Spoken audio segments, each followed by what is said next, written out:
Hey everybody, Audrey here, the Fit, Fearless, and Faithful Mom. Thank you so much for coming back. If it is your first time joining me, welcome. Would love for you to tap that subscribe button, tap that notification bell so that you can join me in the future. Today's video, I know what you're thinking. Audrey, it is November 6th. Why are we even talking about Christmas?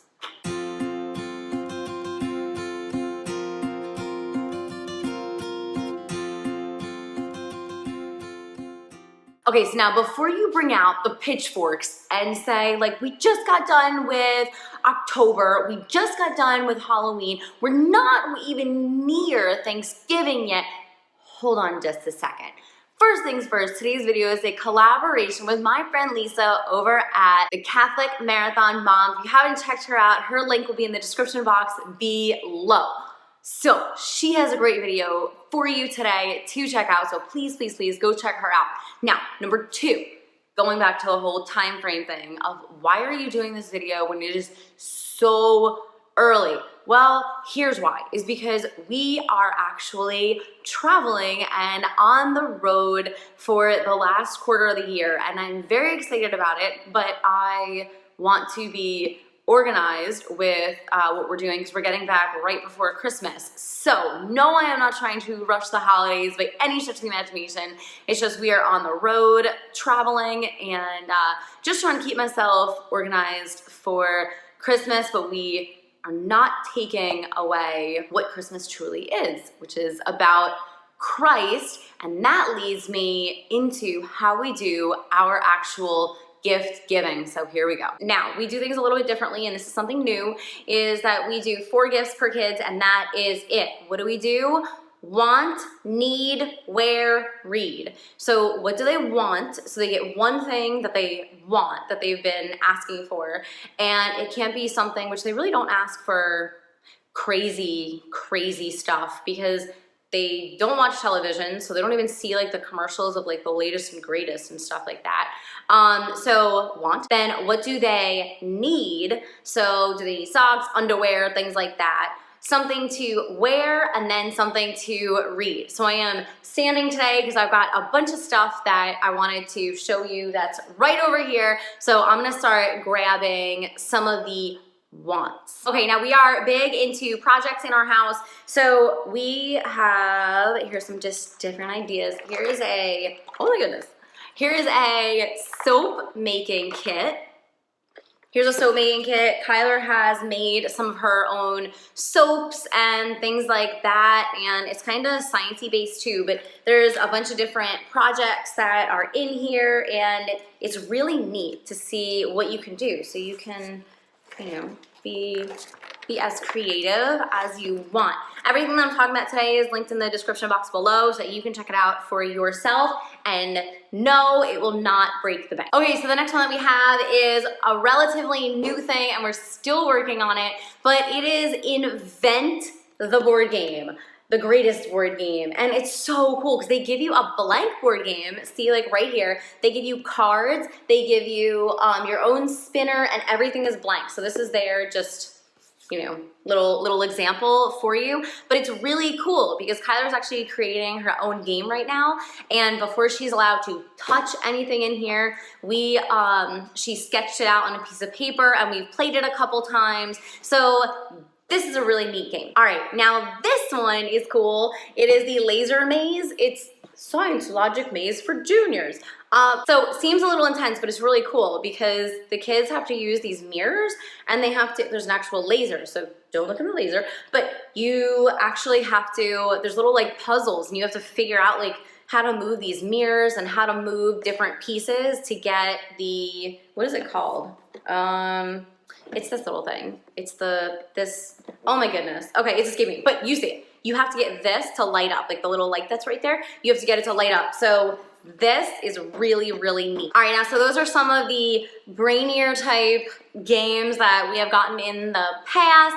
This one, woo, little Frozen, they have so many different ones, but look, it's like a little hacky sack game. And I know you see like a football there because we do have a cornhole. If you don't know what cornhole is, go check it out. But we do have a cornhole game as well, so, but I just keep everything in a little baggie.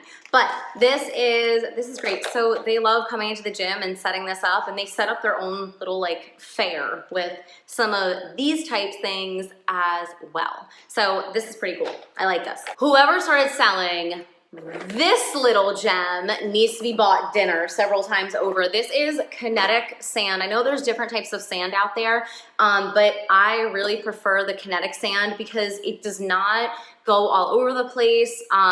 Like Corey will take it and she'll like rub it between her hands, but even if it falls on the floor, you can easily pick it up. So it's not like sand where it's, you know, like sticking everywhere and getting everywhere. This is a fantastic, I love it. And all the kids love it too. It does come with these little shovels inside, and you can play with this inside. Set them up on the kitchen floor and they'll have a ball and it'll be amazing.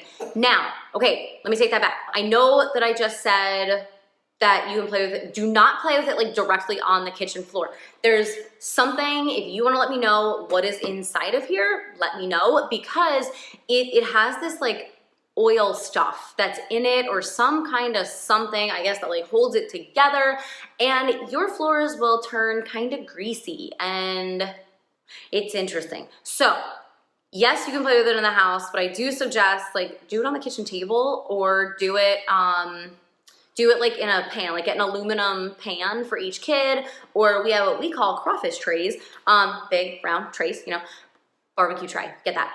And then they can play with this and it's totally fine. Absolutely love kinetic sand. Get it, get it, get it. All right, I have 2 more games to show you. Kids, charades. We love having game night with the kids. Even throughout the week, after dinner, we'll play charades or we'll play another board game and just have, you know, family time, just like settle down time. I say settle down time. Who am I kidding? Wrestling always ends up happening. Tickle Fest always ends up happening. So, but that's okay. We have a great time. But charades, love charades. The kids love charades. And it's kind of reading practice for Corbin too, because he wants to read the cards now. So that's great. Love kids charades, and this is appropriate because I've seen some charade things where I'm like, huh, what? So kids charades, this is a really good one. Now, I brought out this one. Have you ever seen the sneaky squirrel? It's adorable. You know what, I'm gonna actually open this one because it's so cute. We just got it. I think Corey got it for her birthday this year from my sister, but it's so cute. Look at this. These are plastic, which is fantastic because they don't break down. But this plastic, everybody gets a tree trunk piece, and then look, it's called a squirrel squeezer. So you have to collect like the little nuts, and where's the spinner? There's a spinner and stuff, but this, honestly, I don't know, the kids love playing this game. I think because of this little squirrel guy.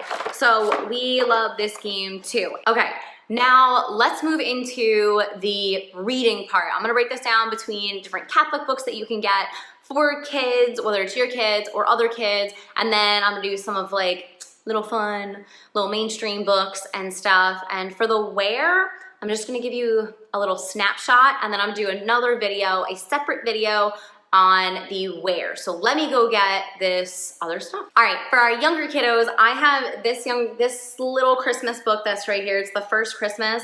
It's a really nice pop-up book, and I found it last year for Corey, but look, it like flaps down and there's a nice little, I love it. It's adorable. So this is really good for your younger kids, for church or for something, but I really like the pictures in it. And again, look, ready? What? Angels popping out. So love this one. If you are looking to get more personal, I have this book. You can actually personalize it. So Kyler got this one several years ago. Oh my goodness. I think when she was a baby. So this is getting old now, but God loves Kyler, and it goes through, you can personalize it and put, this book was created especially for blah, blah, blah, blah, put the name, we love you, and it has really nice pictures in it for them to look at. If you're looking to get a bit more serious in getting a book, if you have a young one who is preparing for the sacrament of Holy Communion of the Eucharist to receive, my nephew will be making his first Holy Communion this May, and so he actually has this one. I sent them this because I love it. We've had it. It's awesome. It really is. This is really good.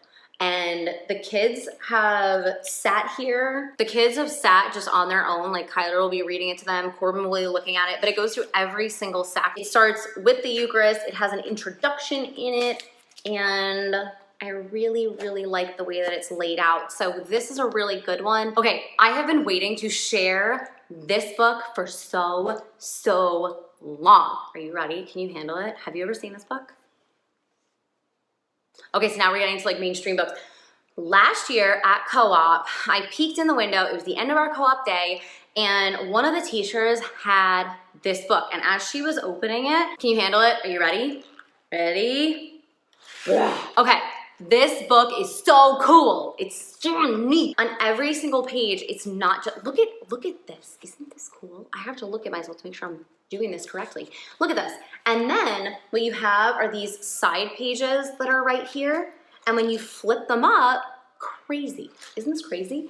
And then you can open it here. And there's another one that's right here. And then if I open this little flap underneath, there's another one. So on every single page, there's probably between 6 and 8 dinosaurs. There's a main dinosaur, and then there's these little dinosaurs, and if I open this flap, it's gonna come out again. But we love this book. You have to be careful of it, so I keep this high on a shelf so that Corey doesn't get it, because she wants to take apart everything and try and put it back together. So look at this. Isn't this amazing? I love this book. Again, everything will be listed in the description box below, and it's listed on my blog so that you can check it out, but this is really cool. All right, let's keep the reading going. I have the Beatrix Potter series, full series. This was gifted to us. It is in a beautiful sleeve here, so like that, okay? And you have all of the Beatrix Potter books, which are wonderful. So if you're looking to give a gift to someone that they'll hold on to for a long time, because it's nice to get individual books, but getting an actual series is really nice. All right, so I'm not gonna go too much into detail about clothing in this video, but if you check the description box below, guess what? There's a surprise video in the description box that goes over this.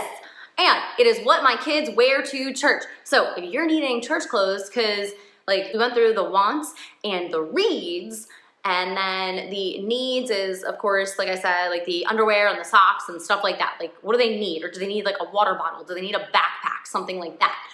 But when it comes to wearing, yes, the kids definitely at this time of year do need regular clothes, but I wanted to show what they do wear to church. So this is an example of what Corbin wears to church, and he picked it out himself. So this is adorable, has a little bow tie here. And then the girls have matching dresses, like that. Now, where do I get my stuff? Well, my mom actually loves buying the kids clothes. So thanks, Mom. She does get the kids matching outfits. It's her thing. She loves buying them Easter and Christmas outfits. So thank you, Mom. But I do shop on Zulily for matching outfits because it's very inexpensive.